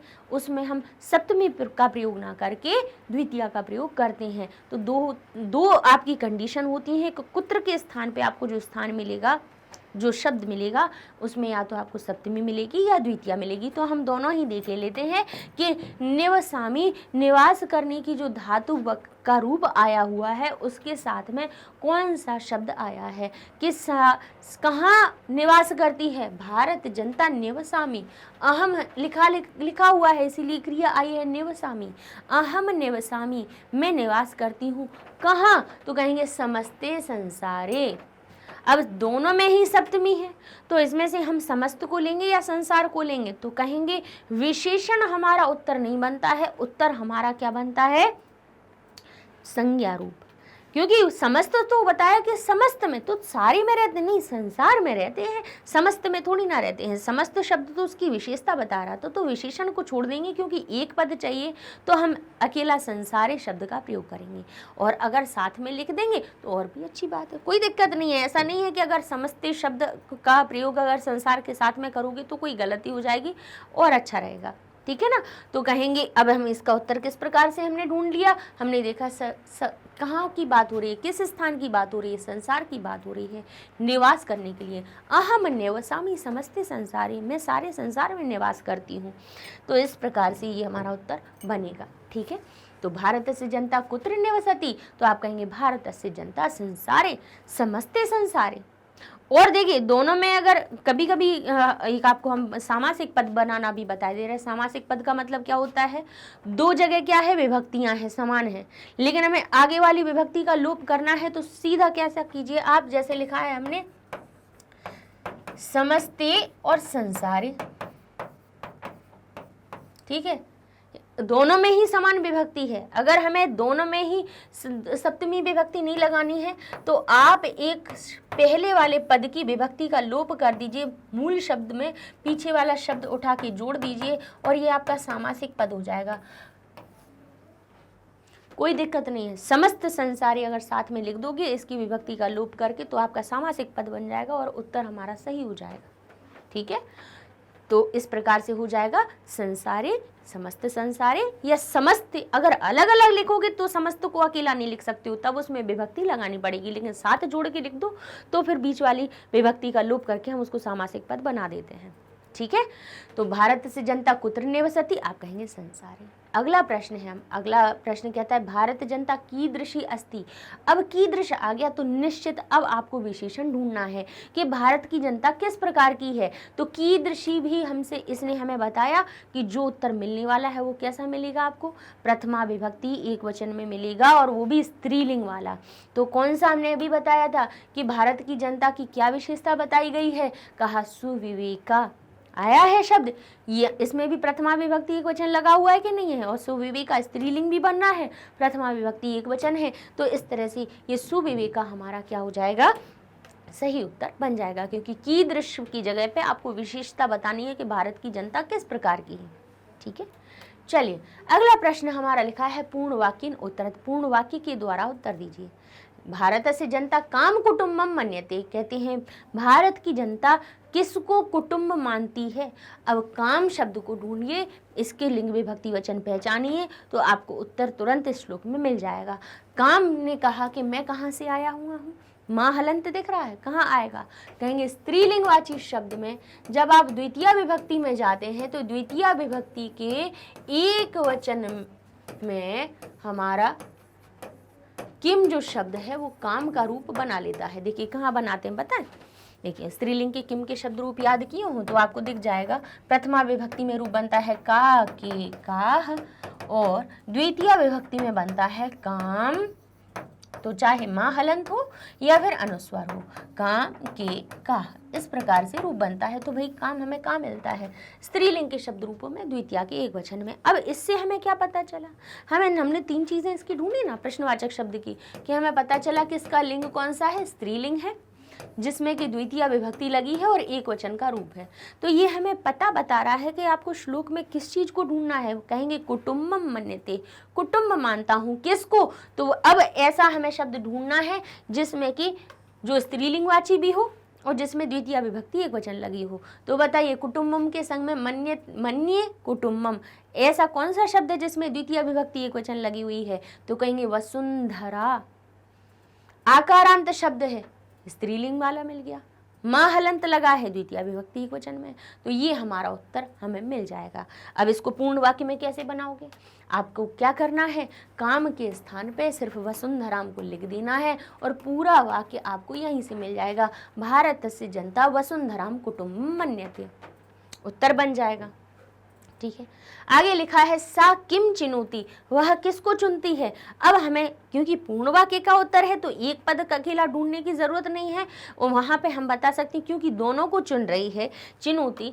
तो यहाँ पे क्या बताया था कि भारत की जनता किसको चुनती है, तो आप कहेंगे प्रियः श्रेयः च, चिनोती उभयम, दोनों को ही चुनती है। तुम्हारा उत्तर किस प्रकार से बनेगा, कहेंगे सा यानी वह, किम तो कहेंगे प्रियः श्रेयः च उभयम चिनोती। ठीक है, इस प्रकार से आपका पूर्ण वाक्य में भी उत्तर बन जाएगा। अब चलते हैं हम भाष्यकार को। लिखा है श्लोके यानी श्लोक में निवसामी इति क्रियायाः कर्तृपदम किम, निवसामी जो क्रियापद है उसका कर्ता कौन है। तो इनसे पूछ लीजिए पहले कि आप ये क्रिया जो लगी हुई है ये हमें पता बता देगी, क्योंकि कर्तरी प्रथमा ये तो हमें पता चल गया कि कर्ता हमें ढूंढना है तो निश्चित ही प्रथमा विभक्ति में हमें मिल जाएगा। लेकिन क्रिया से भी पूछ लो कि आपके पीछे जो प्रत्यय लगा है वो कहाँ से आया है, वो अगर आपको प्रत्यय ने आपने पता कर लिया तो आपको कर्ता अपने आप मिल जाएगा। जैसे कि अब आमी कहाँ से आया, वस धातु में नी उपसर्ग लगा और मी अंत में लगा है, तो नेवस शब्द को हम छोड़ दें तो आमी हमारे पीछे में प्रत्यय मिल रहा है। आमी कहाँ लगाया जाता है, लट लकार की क्रियाओं की टेबल पढ़ो। ती तह अंति प्रथम पुरुष में नहीं मिला, सी थह थ मध्यम पुरुष में नहीं लिखा, आमी उत्तम पुरुष के एक वचन में मिल गया आमी। तो हमने कहा ये लट लकार की क्रिया है जिसमें कि उत्तम पुरुष और एक वचन में इसका रूप मिलता है। अब पुरुष वचन पहचानने से क्या हमें लाभ मिला, हमें ये लाभ मिला क्योंकि उत्तम पुरुष के और मध्यम पुरुष के केवल तीन कर्ता होते हैं, उसके अलावा चौथा कर्ता है ही नहीं। तो मध्यम पुरुष के भाई 3 कर्ता होते हैं, कौन से, हमने क्या कैसे याद करना आपको सिखाया है, याद है क्या, मैं उत्तम तुम मध्यम। तो उत्तम पुरुष का कर्ता क्या होता है, एक वचन में बनता है अहम, द्विवचन में बनेगा आवाम और बहुवचन में बनेगा वयम। इन 3 के अलावा चौथा कर्ता उत्तम पुरुष का है ही नहीं। एक वचन की क्रिया है तो वो केवल अहम के लिए ही आएगी, दुनिया की कोई भी धातु हो उसमें उत्तम पुरुष एक वचन की जो क्रिया होगी वो अहम के लिए ही आएगी। कहीं पर भी आप देखेंगे उत्तम पुरुष द्विवचन की क्रिया लगी होगी वो आवाम के लिए आएगी और बहुवचन की क्रिया वयम के लिए आएगी और किसी के लिए नहीं आ सकती है। ऐसे ही मध्यम पुरुष के 3 वीआईपी पर्सन हैं, उनको हमें याद रखना है, त्वम युवाम यूयम, यानी उत्तम पुरुष की क्रियाएं इनके अलावा किसी के लिए नहीं आती हैं। तो सिंपल सा हमने ना श्लोक पे गए ना कहीं गए, हमने कहा निवसामी वस धातु में नी उपसर्ग लगा, बोले इसको छोड़ो, हमें तो प्रत्यय पकड़ना है, क्योंकि ये प्रत्यय हमें बता देता है कि ये कहाँ से आया है। इसने बता दिया उत्तम पुरुष एक वचन से आया है, उत्तम पुरुष एक वचन का कर्ता केवल अहम होता है, और हम अहम को यहाँ पे सही कर देंगे। अब और हम देखिए श्लोक में भी ढूंढना बताई दे रहा है। श्लोक में कैसे ढूंढेंगे, यहाँ से तुमने बता ही दिया कि अहम सही होगा, लेकिन श्लोक में भी ढूंढना, निवसामी क्रिया हो रही है। अब वहाँ से लेके पूरे अपने पूरे श्लोक में पढ़ लीजिए कि प्रथमा विभक्ति किस किस में लगी हुई है। तो यहाँ हम कहेंगे सुविवेका में प्रथमा है, भारत जनता में है और अहम में है, तीन चीज़ों में है। किसमें? सुविवेका। अब ये तो हो गया विशेषण, तो कहेंगे विशेषता हमारी कर्ता नहीं बनेगी। तो भारत जनता और अहम दो चीजें आ रही हैं। एक तो भारत जनता भी शब्द प्रथमा विभक्ति युक्त है और अहम भी है। अब इन दोनों में से हम किसको कहें? तब हमें कहना पड़ेगा कि भारत जनता प्रथम पुरुष का कर्ता है और अहम जो है वो उत्तम पुरुष का कर्ता है। अब क्रिया से पूछेंगे कि भाई बताओ तुम प्रथम पुरुष की हो, तीतः अंति लगा है, बोले नहीं लगा है, आमी आवह आमा लगा हुआ है, तो उत्तम पुरुष का ही कर्ता हम इसको सही मानेंगे। तो ये इस प्रकार से हम भाई क्रिया को देख के अपना कर्ता ढूंढते हैं। अगला प्रश्न है समस्ते संसारे अनयो पदयो, समस्त संसार में इन दोनों पदों में बताइए विशेष्य क्या है। तो कौन सा शब्द किसकी विशेषता बता रहा है? यहाँ पे समस्त संसार, कहेंगे सारा संसार। तो सारा शब्द तो कोई संज्ञा नहीं है, संज्ञा क्या है, नाम क्या है? संसार। संसार किसको कहते हैं भाई? जिस दुनिया में हम रहते हैं उसको संसार कहते हैं, जगत कहते हैं। तो संज्ञा शब्द विशेष्य बनता है, जो आगे वाला शब्द होता है वो उसकी विशेषता बता देता है। तो यहाँ पे विशेष्य कौन बना? संज्ञा कौन है? संसार। तो संसारी शब्द हमारा विशेष्य बनेगा और समस्ते इसका विशेषण। तो संसारी शब्द को हम सही कर देंगे। अकेले संसार को क्यों नहीं करेंगे? इसलिए नहीं करेंगे क्योंकि इसमें इन दोनों पदों में से ही तो छांटना है हमें। संसार तो नहीं लिखा है ना यहाँ पे, संसारी सप्तमी विभक्ति युक्त है, तो हम वही बता देंगे। क्यों अपनी तरफ से सारी चीज़ों को खुद से जोड़ना? नहीं, जो लिखा है उसी को हमने बता दिया। श्लोक में शुभदायक पद से कह पर्याय आगत। श्लोक में शुभदायक, शुभ देने वाला, शुभ मंगल चाहने वाला पद का पर्याय क्या आया है? शुभ चाहने वाला, कल्याण चाहने वाला, इसके लिए कौन सा पर्याय आया है? च और आया है, कुटुम्बम परिवार आया है, उभयम दोनों आया है, श्रेय आया है, कल्याणकारक, शुभदायक, श्रेय हमारा शब्द आया हुआ है। तो ये हमारा सही उत्तर बन जाएगा। परिवारम परिवारा है इतस्य पदस्य कह पर्यायः श्लोके आगतो वर्तते। परिवार या परिवार को इस पद का पर्याय श्लोक में कौन सा आया है? तो कुटुंबम आया हुआ है, तो हम उसको सही कर देंगे। ठीक है, चलिए अब चलते हैं हम अपने अगले श्लोक। लिखा है उत्सव प्रिया अहम श्रम प्रिया। मैं उत्सव प्रिय हूँ और श्रम प्रिय भी हूँ। अब क्योंकि भारत की जनता के लिए आ रही हैं सारी चीजें, तो देखिए उत्सव प्रिय ना आके प्रिया आकारांत बन रहा है, श्रम प्रिया ये भी विशेषताएं आ रही हैं। ठीक है, पद यात्रा देशाटन प्रिया, पैदल यात्रा और देश भ्रमण की भी मैं प्रिय हूँ, प्रेमी हूँ। लोक क्रीड़ा आसक्ता, आसक्त और आसक्ता, देखिए सारी विशेषताएं कैसी आ रही हैं? भारत जनता प्रथमा विभक्ति में है तो सारी विशेषताएं आ रही हैं। कह रही हैं लोक क्रीड़ा यानी जो पारंपरिक हमारे खेल होते हैं, लोक यानी संसार, भाई लोक नृत्य क्या कहा जाता है? भाई जो जहाँ पे रहता है उसके देश, उसके राज्य, उसके समाज में जो जिस प्रकार की चीज़ें होती हैं वो हम कहते हैं यही हमारे संसार की यही सारी चीज़ें हैं।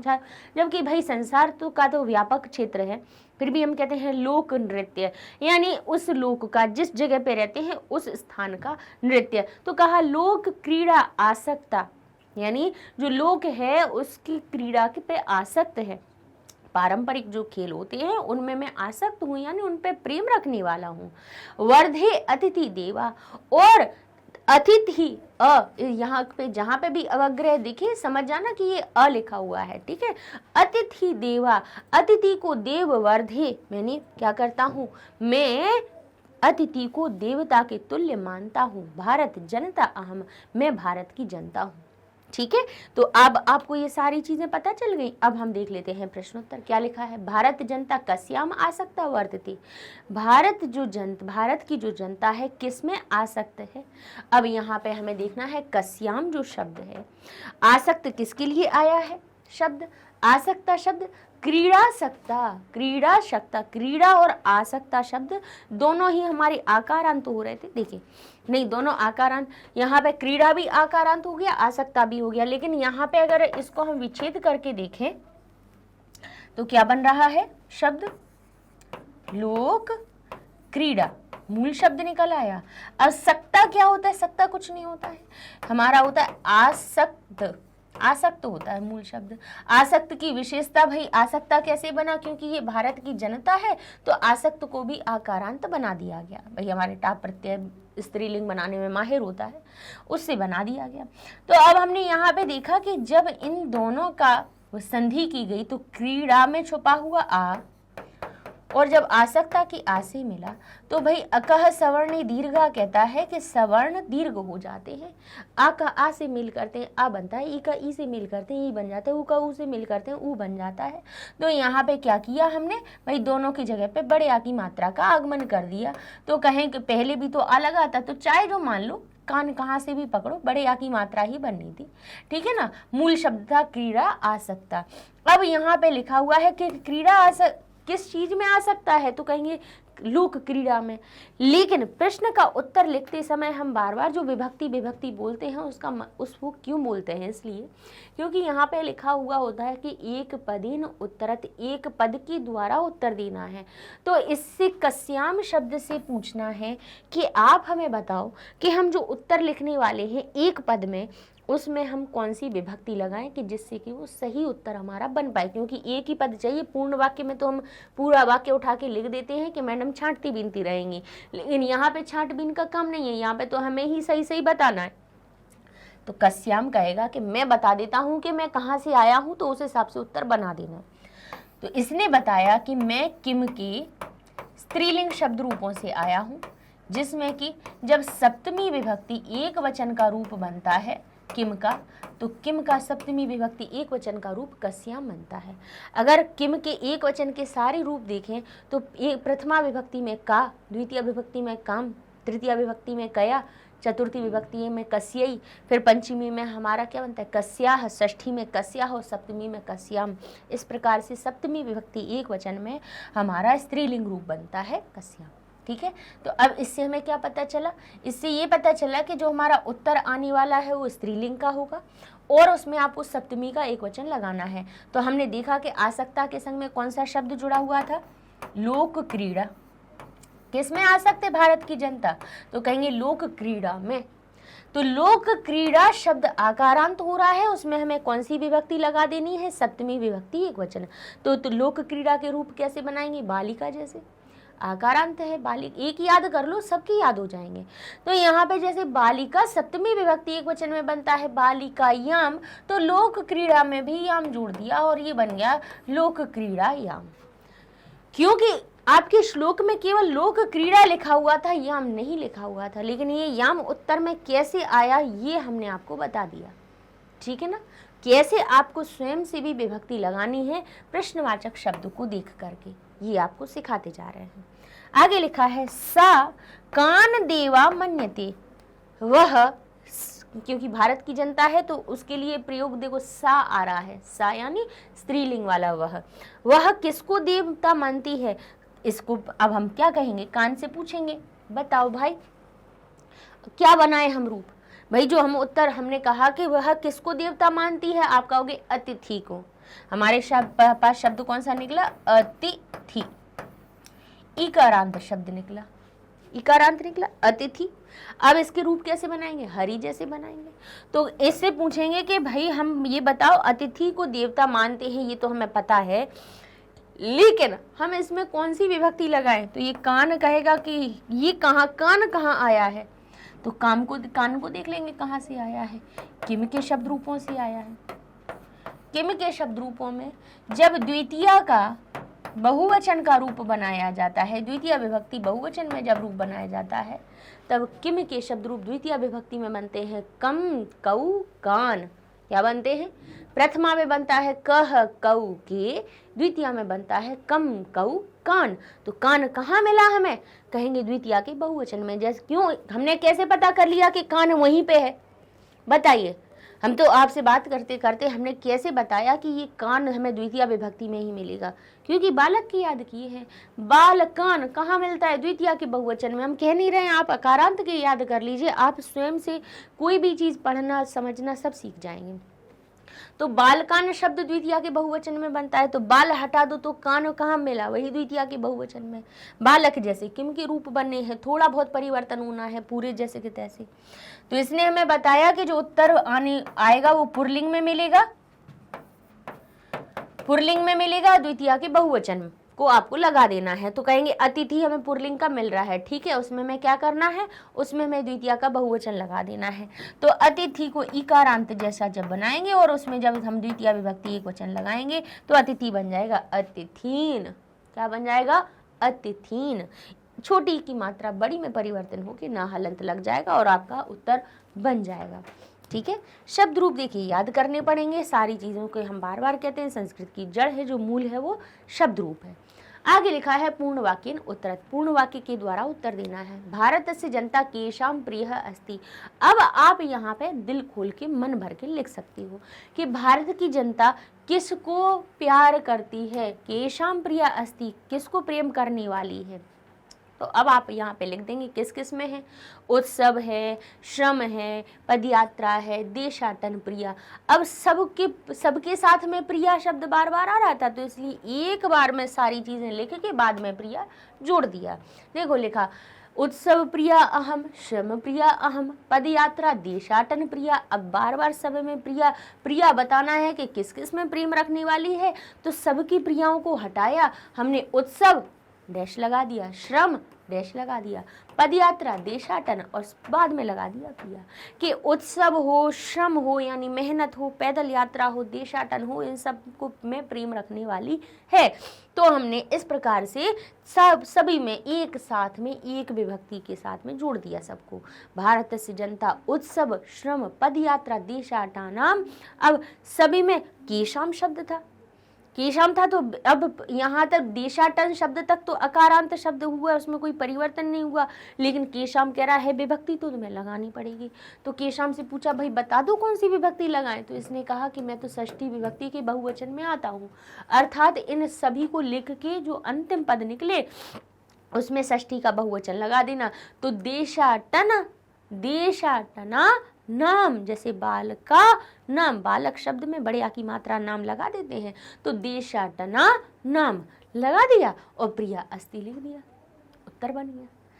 अब आगे देखिए प्रश्न दूसरा, का लोक क्रीड़ायाम आसक्ता वर्तते, यानी कौन लोक क्रीड़ा में आ सकता है। अब का शब्द ने कहा कि स्त्रीलिंग वाला आएगा शब्द और जिसमें कि प्रथमा विभक्ति एक वचन लगी हो। तो आप स्त्रीलिंग वाले प्रथमा विभक्ति एक वचन की तो इस पूरे हमारे श्लोक में पूरे में लिखे हुए हैं, जिसमें देखिए उत्सव प्रिया, इसमें भी भाई स्त्रीलिंग भी है, उत्सव प्रिया बन रहा है, आकारांत स्त्रीलिंग शब्द भी बन रहा है, प्रथमा विभक्ति एक वचन।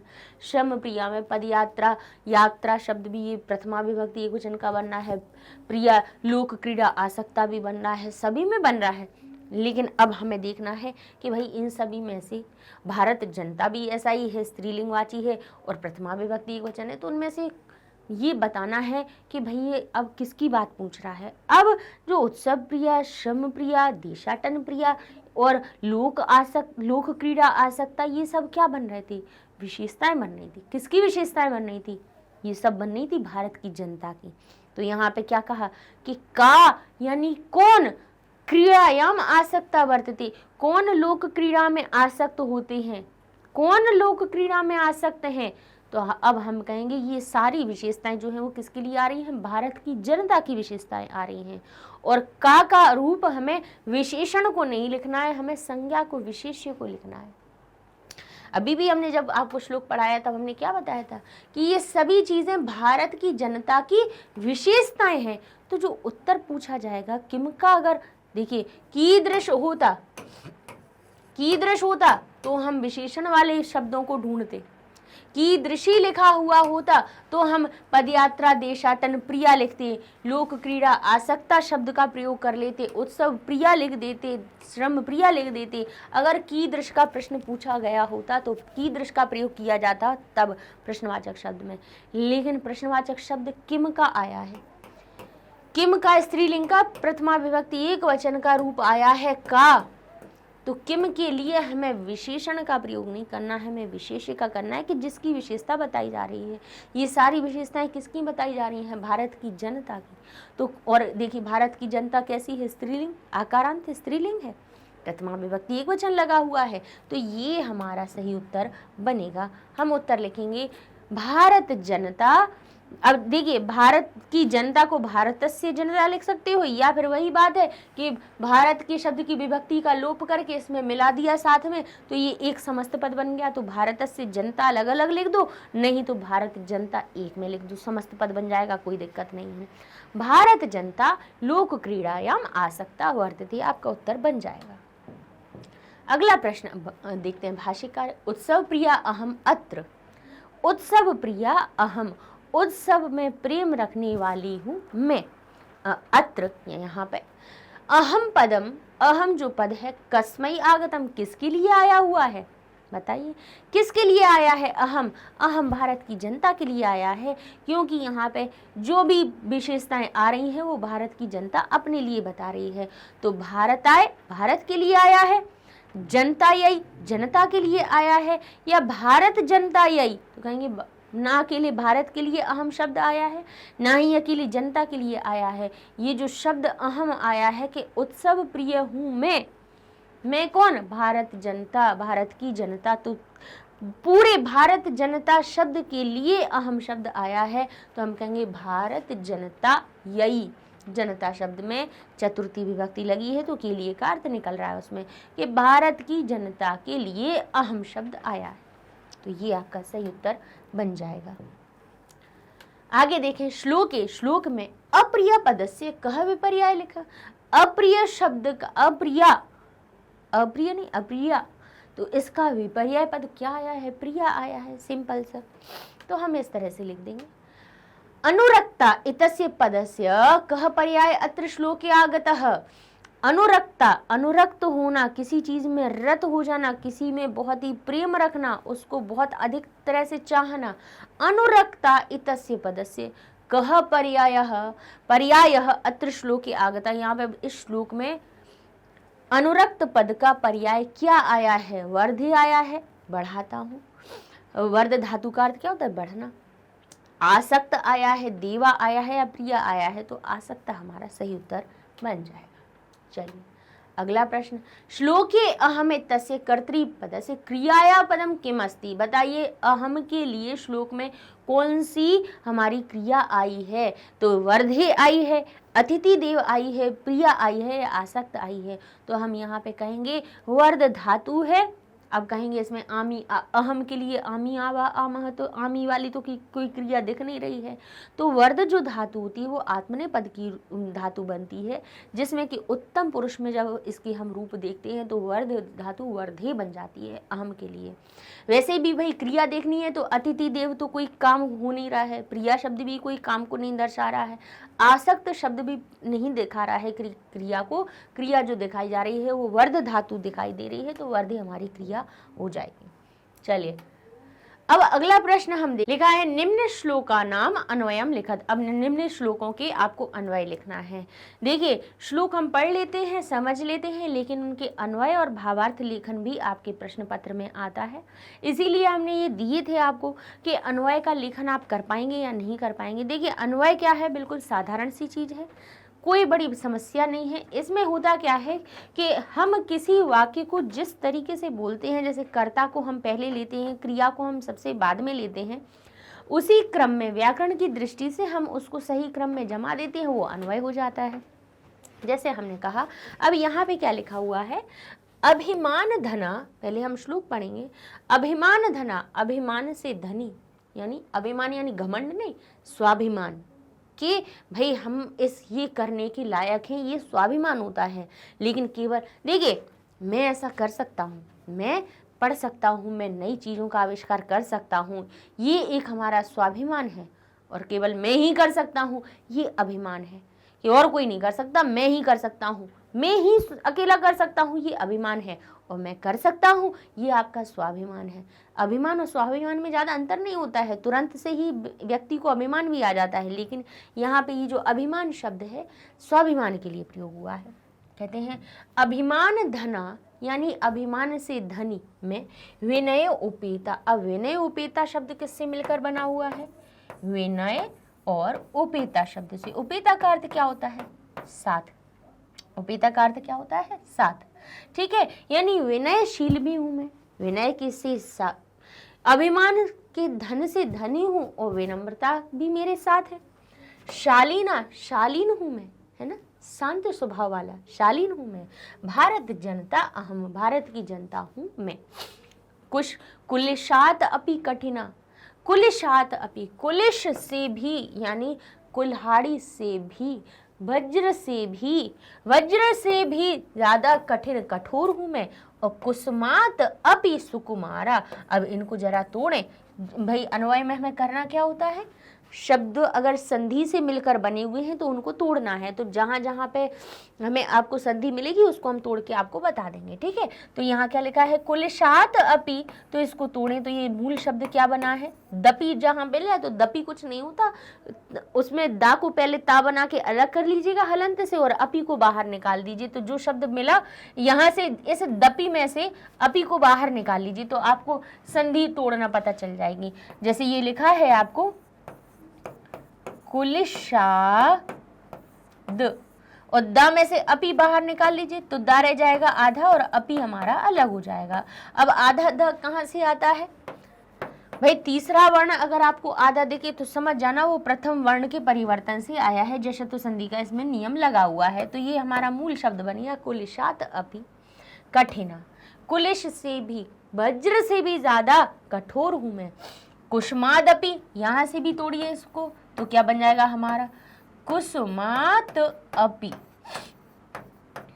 कुसुमात अपि सुकुमारा। और पुष्प से भी ज्यादा, कुसुम से भी ज्यादा सुकुमार हूं मैं और वज्र से भी ज्यादा कठोर हूं मैं। भारत जनता अहम, मैं भारत की जनता हूं। यहाँ पे भी इसको भी तोड़िए तो क्या बनना है? भारत जनता, और ये अवग्रह के चिन्ह को अहम में बदल दीजिए तो ये हो जाएगा अहम। ठीक है, इतना ही है। यहाँ पे भी हमारा क्या? विनय उपेता।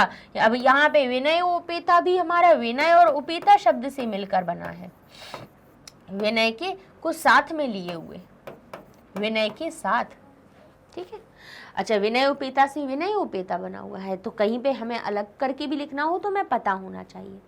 अभिमान धना, अब हम यहाँ पे देखेंगे कि यहाँ पे कैसे हमारा बनेगा। कहेंगे अभिमान धना, अभिमान से धनी, विनय उपेता शालीना, अहम, मैं भारत की जनता हूं। तो यहाँ पे हम लिख देंगे अहम के बाद में भारत जनता। जो शब्द छूट गया हो उसको छांट के लिख दीजिए, आपका अन्वय बन जाएगा। स्वयं तो आपको लिखना नहीं है, स्वयं अन्वय लिखना होता तो बात अलग होती कि हम फिर देखते। क्रम पूरा बना हुआ लिखा है, केवल आपको रिक्त स्थान की तरह अन्वय को पूर्ण करना है। तो आप कैसे करेंगे? आप कहेंगे अभिमान धना लिखा हुआ है तो हम अभिमान धना को छोड़ देंगे। फिर कहेंगे शालीना के पहले हमारा विनय उपेता नहीं लिखा है तो हम दूसरे नंबर पे विनय उपेता लिख देंगे कि अभिमान से धनी, विनय के साथ में विनम्रता वाला, शालीन यानी शांत स्वभाव वाला या स्वभाव वाली, मैं कैसी हूँ? भारत की जनता हूँ। तो भारत जनता अहम हम यहाँ लिख देंगे। ठीक है, अब अहम हम क्यों नहीं लिखेंगे? क्योंकि अहम पहले से लिखा हुआ है तो अकेला भारत जनता शब्द छूटा हुआ है तो यहाँ पे हम लिख देंगे मैं अभिमान से धनी, विनम्रता के साथ वाली और शालीन में भारत की जनता हूँ। तो ये हमारा अस्मी छुपा हुआ है, हूँ का अर्थ छुपा हुआ है, नहीं लिखा है तो हम भारत जनता पे अपना खत्म कर देंगे। आगे देखेंगे लिखा फिर बाद में क्या कह रहे हैं। तो अब हमने इसलिए मिटा दिया जिससे थोड़ा सा समझ में आने लगे आपको। ठीक है, और यहाँ लिख देंगे हम भारत जनता।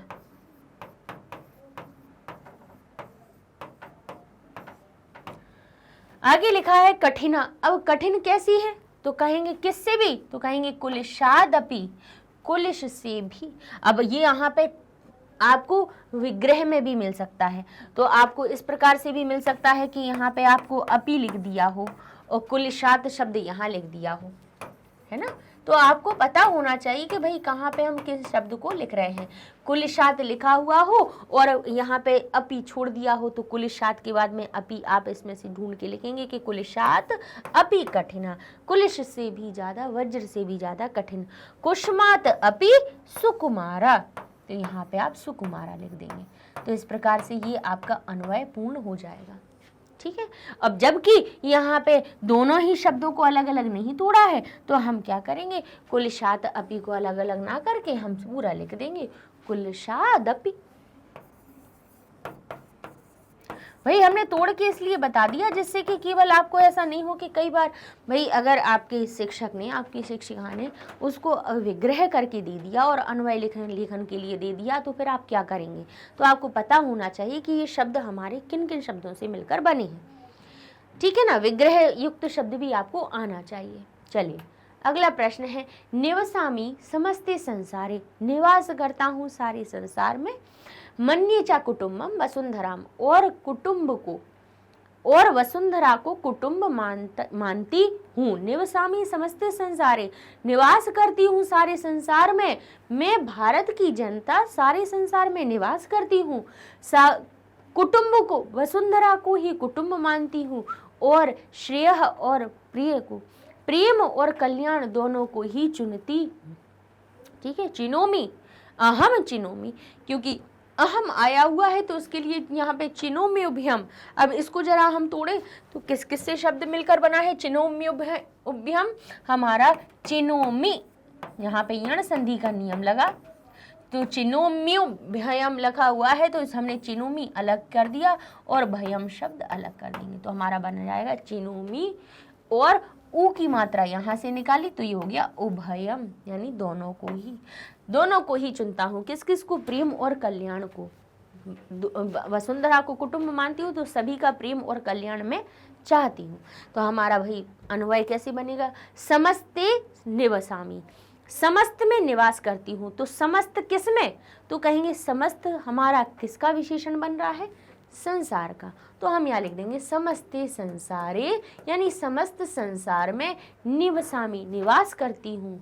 वसुंधराम चा, और वसुंधरा को मन्ये मानती हूँ, क्या मानती हूँ, तो यहाँ कहेंगे कुटुंबम। ठीक है, तो यहाँ लिख देंगे हम कुटुंबम मन्ये। श्रेय प्रिय चा, और श्रेष्ठता यानी कल्याण को और प्रेम को अब क्या करती हूँ मैं, अब ये दो चीजें हैं तो उनके लिए क्या आया है, उभयम। प्रिय श्रेय चा उभयम चिनोमी, इन दोनों को ही मैं चुनती हूँ। उभयम चिनोमी, देखिए लिखा था चिनोमी उभयम, तो उभयम को पहले लिख दिया, चिनोमी क्रिया हमारी बाद में। अहम, मैं कैसी हूँ, बोले सुविवेका, अहम सुविवेका भारत जनता, मैं विवेक, अच्छे विवेक से युक्त, अच्छे विचारों से युक्त भारत की जनता हूँ। अस्मि शब्द छुपा हुआ है लेकिन बता दिया कि भाई अस्मि का भाव यहाँ निकल रहा है कि मैं सुविवेकशाली, सुविवेका भारत की जनता। ठीक है, ये लीजिए, इस प्रकार से आपका अन्वय लेखन हो जाएगा। अन्वय लेखन ऐसे ही आता है, अन्वय दिया हुआ होता है लेकिन आपको उसमें बीच में जो शब्द होते हैं उनको आपको ढूंढ कर लिखना होता है कि कौन सा शब्द हमारा कहाँ पर आएगा। अगला प्रश्न है विश्वस्मिन् जगति गताहम अस्मि, विश्वस्मि अस्मिन् संसारे, अस्मिन् विश्वे यानी संपूर्ण, इस संपूर्ण जगत में, अस्मिन् का अर्थ हुआ इस, अब विश्वस्मिन् दोनों शब्दों से मिलकर क्या बना, इसका अर्थ निकला इस सारे, इस संपूर्ण संसार में या जगत में। गता अहम अस्मि, गता अहम अस्मि शब्द से मिलकर बना ही गता अहम अस्मि। ठीक है, अलग अलग कीजिए तो क्या बन जाएगा, गता अहम अस्मि, मैं गई हूं। अस्मिन विश्व कहेंगे इस संपूर्ण जगति, यानी जगत में, इस संपूर्ण जगत में मैं गई हूं। इस संपूर्ण जगत को सदा दृश्य मैंने देखा है ना, मैं देखती हूँ। विश्वस्मिन् जगति करोमि कर्म, और सारे विश्व में मैं काम भी करती हूँ। तो कर्मण्या, कर्म करने वाली भारत जनता, अहम, मैं भारत की जनता हूँ। ठीक है। अब इसका हमारा अन्वय कैसे बनेगा? अहम मैं जगति गता अस्मि, मैं जगत में गई हूँ। कैसे जगत में गई हूँ? विश्वस्मिन, संपूर्ण जगत में। सदा विश्वस्मिन, और सदा विश्व और सारे विश्वस्मिन, सारे इस संपूर्ण दृश्य देखा है मैंने। किसको देखा है? जगति। तो यहाँ पे आ जाएगा हमारा जगति। और हमेशा और सदा मैंने दृश्य देखा है, मैं देखती हूँ। किसको देखती हूँ? इस संपूर्ण जगति, जगत को। ठीक है, जगत में मैंने सब कुछ देखा है। विश्वस्मिन जगति, सारे संपूर्ण जगत में मैंने क्या किया है? करोमि, तो कहेंगे आप कर्म करोमि, मैं कर्म करती हूँ। और अहम, मैं कैसी हूँ? कर्मण्या, कर्म करने वाली मैं भारत की जनता हूँ। इस प्रकार से ये आपका अन्वय बन जाएगा। ठीक है, अहम विश्वस्मिन जगति गता अस्मि, सदा विश्वस्मिन जगति दृश्ये, विश्वस्मिन जगति कर्मम करोमि, अहम कर्मण्या भारत जनता। चलिए अगला प्रश्न हमारा है, निम्न श्लोकानाम मंजूषाया पदानाम सहायता भावम संपूर्यत। अब आपको क्या करना है? नीचे जो श्लोक है उसका भाव बताना है, भावार्थ बताना है। कि इस श्लोक का अन्वय तो बता दिया आपने कि इसका अन्वय यानी इस श्लोक के हम सही तरह से अगर इसके को क्रमबद्ध तरीके से लगा के देखें तो क्या बनेगा। अब इसका आपको अर्थ बताना है। हमने हिंदी में आपको अर्थ बताते जा रहे हैं, समझाते जा रहे हैं, लेकिन संस्कृत में भी आपको इसी का अर्थ बताना है। तो जो अर्थ हम हिंदी में बोल रहे हैं वही संस्कृत का इसका अर्थ बनेगा। और अर्थ तो पूरा लिखा है, आपको अलग अपने आप से नहीं लिखना है। इसके केवल जो बीच के शब्द गायब किए हैं उन शब्दों को आपको देखना है कि कौन सा शब्द कहाँ आएगा। तो पहले हम आपको इसको समझाएंगे। क्या लिखा है? ज्ञान धना अहम, विज्ञान धना अहम, ज्ञान धना अहम। मैं विज्ञान, विशिष्ट ज्ञान को हम कहते हैं विज्ञान। भाई विशिष्ट ज्ञान क्या होता है? अब हम बता देते हैं। विज्ञान शब्द जो साइंस कहते हैं ना, विज्ञान का अर्थ क्या होता है? विशिष्ट ज्ञान। किसी भी चीज का विशेष ज्ञान करना हम क्या कहते हैं? उसको विज्ञान कहते हैं। तो विशिष्ट ज्ञान का मतलब क्या? अब हमने कहा हम सांस लेते हैं तो वायु, प्राणवायु हमारे अंदर जाती है, वायु अंदर जाती है और वायु को ही बाहर निकालते हैं। लेकिन इस वायु के हमने विशिष्ट ज्ञान को क्या जाना? कि हमारे शरीर के अंदर जो वायु जाती है, लेकिन वो कौन सी वायु होती है जो हमें अंदर हमारे लिए उपयोगी होती है। तब देखा कि वायु की ऑक्सीजन को हमारे शरीर अंदर ले जाता है, और जब हम श्वास को बाहर छोड़ते हैं तब उस प्रक्रिया में कार्बन डाइऑक्साइड बाहर निकलती है। हमने बताइए उस वायु के ही हमने विशिष्टता का ज्ञान किया कि उसमें कौन सा विशेष ज्ञान है। अर्थात वो वायु भी किन किन चीज़ों से मिलकर बनी, किस किस अलग अलग प्रकार की गैसों से मिलकर बनी है। तब तो हमने देखा एक वायु के ही हमने टुकड़े कर लिए, उसका विशिष्ट ज्ञान प्राप्त किया। तो विशिष्ट ज्ञान होता है विज्ञान। ठीक है, तो भारत की जनता कहती है कि मैं विज्ञान के धन से धनी हूँ, ज्ञान धनी हूँ। ज्ञान का भी धन मेरे पास है, विज्ञान का धन भी मेरे पास है। साहित्य कला में, साहित्य कला तो साहित्य, अपने भारत का साहित्य जितना पुराना और प्राचीन और सर्वोच्च कोटि का, उच्च कोटि का, सर्वोच्च कोटि का, इसीलिए हमने कहा साहित्य कहीं मिल नहीं सकता है।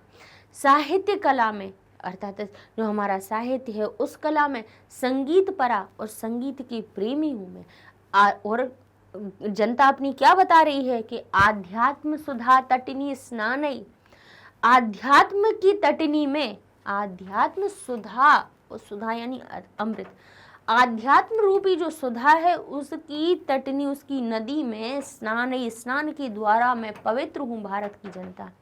आध्यात्म यानी हम कहते हैं ना कि जो ईश्वर के लिए जो ज्ञान, आध्यात्म का जितना ज्ञान भारत की जनता में है, भारत में है, उतना कहीं पर नहीं है।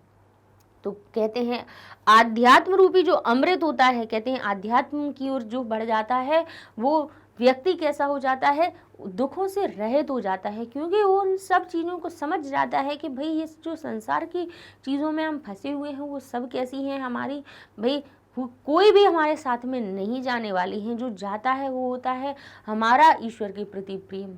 तो भाई आध्यात्म कहते, भारत की जनता कहती है कि आध्यात्म सुधा, आध्यात्म क्या है? अमृत है।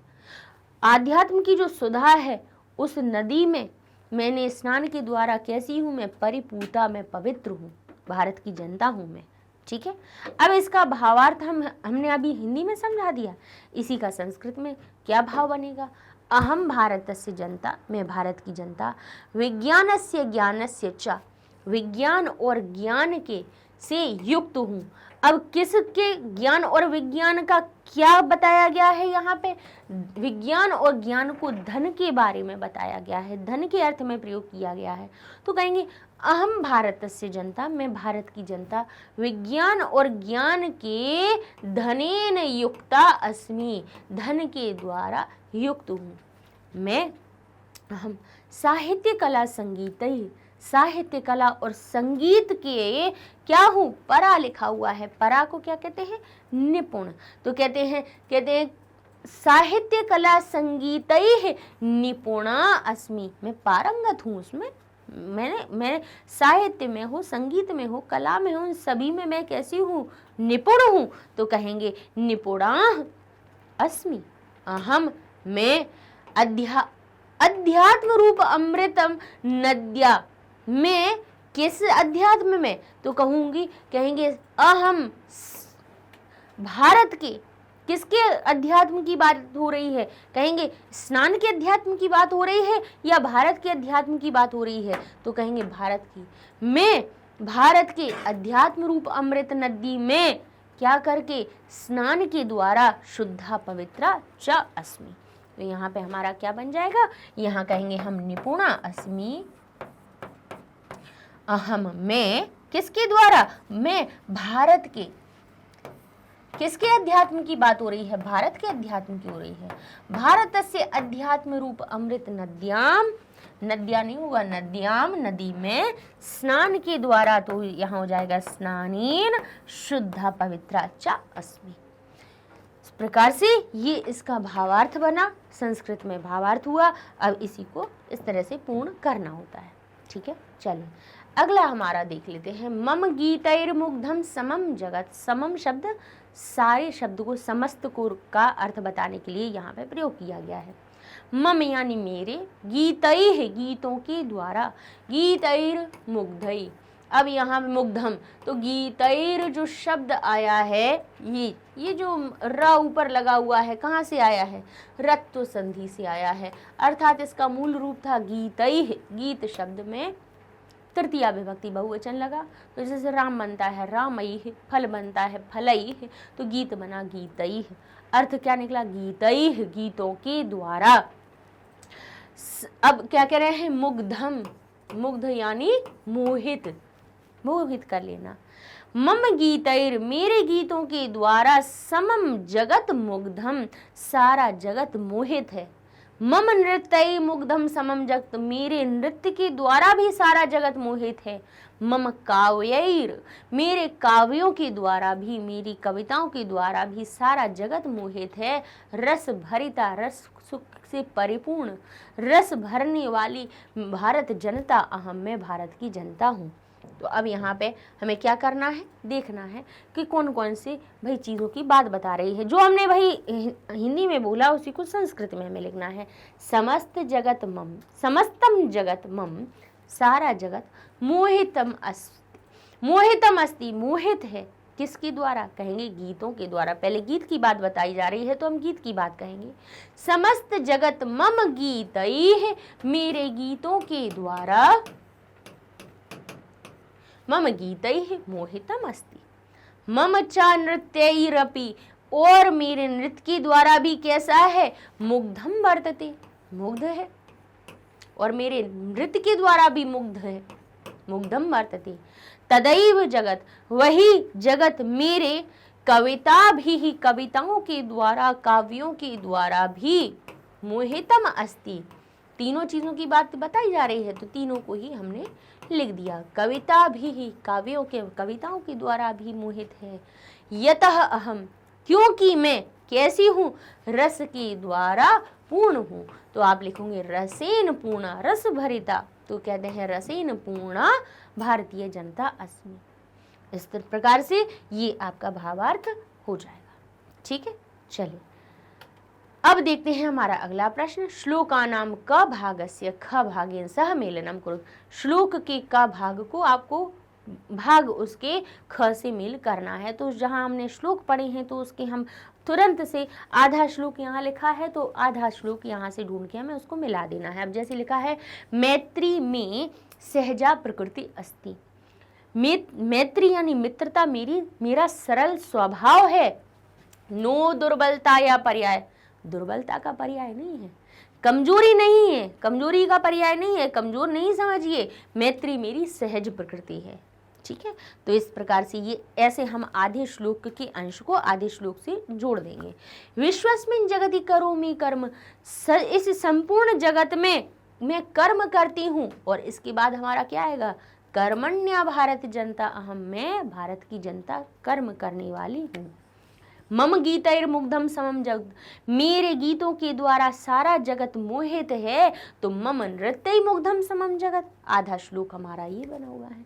निवसामी समस्ते संसारे, निवास करती हूँ सारे संसार में, क्योंकि मन्ये चा कुटुम्बम वसुंधराम, क्योंकि मैं वसुंधरा को सारा कुटुंब मानती हूँ। अगला हमारा आएगा विज्ञान धना अहम और ज्ञान धना अहम। लिखा है विज्ञान से धनी मैं हूँ और ज्ञान से धनी मैं हूँ। तो बताइए अब आगे क्या आएगा, साहित्य कला संगीत परा। ठीक है, आगे लिखा है अभिमान धना विनय उपेता, अभिमान से धनी विनय से के साथ में कैसी हूँ, शालीना भारत जनता। अभिमान का धन भी, स्वाभिमान का धन मेरे साथ भी है, विनम्रता भी मेरे साथ में है और शालीनता भी है, मैं भारत की जनता हूँ। मम काव्यैर मुग्धम समम जगत, मेरे काव्यों से सारा जगत मोहित है, क्योंकि रस भरिता भारत जनता अहम, रस से पूर्ण क्योंकि मैं भारत की जनता हूँ।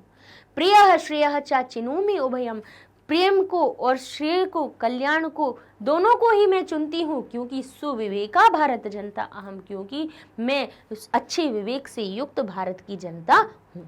ठीक है, इस प्रकार से ये हम सही श्लोकों को जोड़ पाएंगे, क्योंकि जब हमने पढ़ा होगा तब।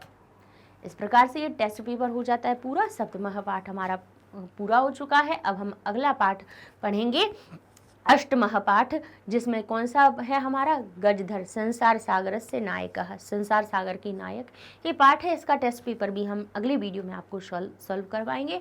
अच्छा, ये सारी चीज़ें आपको यूट्यूब के साथ साथ हमारे मैग्नेट ब्रेन्स चैनल पे, और आप चैनल का हमारा क्या वेबसाइट बन चुकी है, एप्लीकेशन भी है, तो आप ऐप भी डाउनलोड कर सकते हैं। वेबसाइट पे जाएंगे तो क्या सारी चीज़ें बहुत अच्छे से अरेंज होके मिल जाएंगी।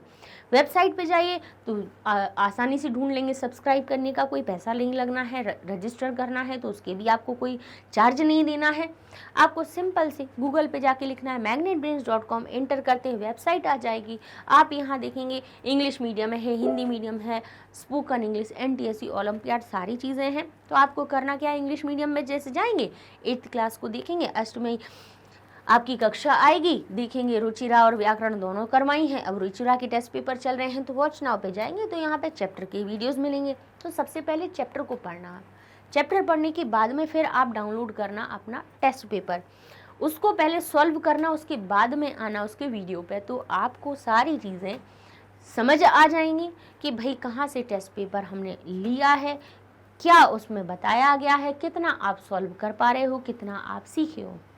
ठीक है, इस तरह से आप देखिए मैग्नेट ब्रेन्स चैनल को आप इंस्टाग्राम पे, फेसबुक पे, टेलीग्राम पे भी ज्वाइन कर सकते हो, जिससे कि नई नई अपडेट्स भी आपके पास मिलती जाएंगी। तो मिलते हैं नेक्स्ट वीडियो में। लाइक कीजिए, शेयर कीजिए, सब्सक्राइब कीजिए। मिलेंगे अपने नए पार्ट के टेस्ट पेपर के सॉल्यूशन के साथ में। तब तक के लिए धन्यवाद।